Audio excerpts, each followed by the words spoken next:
Where are you now? If you're sitting at your desk, you're in one of the worst possible places to get creative. Why is this particular spot so bad for creativity? It's full of distractions and routines, not an obvious breeding ground for inspiration and innovation. That's why we have our best ideas in the shower or in the pub or doing the ironing. Ideas like to come to us when we're doing something else. But sometimes that approach isn't practical and you need an idea right here, right now. But it is possible to come up with brilliant, shiny new ideas even in the dullest, most routine-ridden environments, or any location for that matter. You just need clever creative thinking techniques. But first, a few preparations. Turn off your email. No, not just on your computer. Turn off your phone, your Twitter account, your Facebook page, your Skype status, and leave them turned off. Spend the first few minutes getting your head into the facts of what you are doing. By reacquainting yourself with the task at hand in the few moments after you've disconnected your distractions, you are priming your mind for real, uninterrupted thinking. With no distractions to flick between and some dedicated time on your project, you can think and visualise clearly. Give your brain a chance to immerse itself rather than yanking it back from its depths by reading unrelated status updates, comments, emails or news items. Sound simple? Try it for 2 hours without cheating. Write an out of office if you're worried about missing something. People will understand your need for creative focus. Tune in and tune out. Put some headphones on. You don't even need to listen to music if you don't want to. The simple act of sitting at your desk with headphones on will prevent people from interrupting you.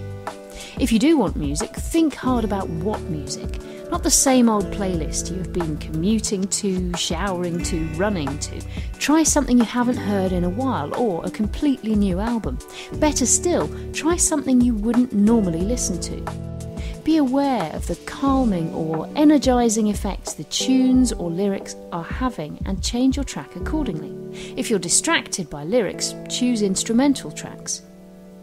Many people find cafes or coffee shops have suitable auditory ambience for stimulating creative thought, and there's research to back this up. When you can't get out, get there virtually. Go to coffeetivity.com and listen to ready-made coffee shop sounds. Do you write and edit as you go? Do you list ideas and scrap them all after 5 minutes? This is self-defeating and you will be making yourself very aware of your failed attempts. Switch to handwriting, with a pen, without crossing out or editing. This way it's harder to delete or forget early ideas and you can track back to them if some other inspiration appears that can take them forward. Reframe the question. Ask the question or pose the brief in a different way. Ask yourself questions to start the ball rolling, such as who, why, what, where, when and how. List attributes of the product or problem. Really break it down and simplify it. Look at feelings and emotions triggered and what meanings people attach to it. What assumptions can be challenged? For example, instead of asking, how do we get young people who dislike sport to do more exercise? Ask, what type of exercise doesn't even seem like exercise? Push boundaries. Let an idea come naturally and then imagine it bigger, brighter, louder, upside down, in another town, country or dimension. Don't limit yourself. This can be a quick way to break out of old patterns. Another way to do this is set your problem within the context of a different industry and imagine how that industry, with its different sets of specialists and experts, would tackle it. For example, if it's a customer service issue, think how a utilities company could better tackle it. Or the same problem posed to your favourite restaurant or to the flight attendants on that really scary journey you made. Taking the issue and shining a different context on it can make it come to life in a much more useful way. Take a component or an idea and exaggerate or distort it. What would happen if it was twice as big, fast, expensive? What would we do if we had twice as much time? What if the market was 10 times smaller? Get some perspective. Instead of seeing things from your point of view, borrow someone else's perspective, whether it's another generation, culture, a group of sports or music fans. See how their imagined view of things changes the way you look at the task at hand. If you're brainstorming for your own company or product, you'll likely be too close to it. Try and zoom out, look at the bigger picture. What aren't you including? Can you take an industry-wide approach rather than just looking at your organisation?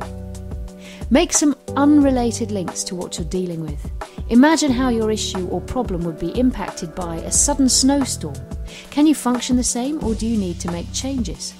If you have to handle things differently, you'll be forced to see what your priorities are, and that can help solve your idea rut. Also, try and remove any context to see if it makes you think any differently about things. Creativity flows more freely when you imagine someone else dealing with an issue. Try and think of some personalities or icons to take inspiration from. Be creative with who you choose. What would business Jesus do when faced with your problem? What if you were a superhero and could use super strength, speed, or X-ray vision? Make it a gift.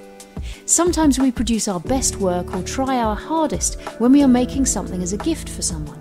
Try and imagine the gratitude and satisfaction experienced by your client or customer when they know they've received something that has been lovingly crafted by your own fair hands. You'll probably be constrained already by the limited time available to have your idea, but it can be beneficial to introduce some other constraints to stimulate creativity. Constraints can also be form-based. For instance, poetry has many constraints. Words should rhyme, sentences should have so many syllables. Or think about Twitter with its inbuilt constraint of 140 characters per tweet. Setting constraints helps to focus thinking, proving that sometimes thinking inside the box can be helpful. Finally, it's often productive to create a mashup of all these techniques to offer a different twist, taking your ideas from one technique and then applying another. Combining existing ideas is one of the most common methods of creating new ideas. As Steve Jobs famously said, creativity is just connecting things. We hope you found some of these suggestions useful and that they contribute to making your desk a more fruitful location for idea generation. Having said all that, these techniques work just as well, if not better, away from your desk. So take them with you.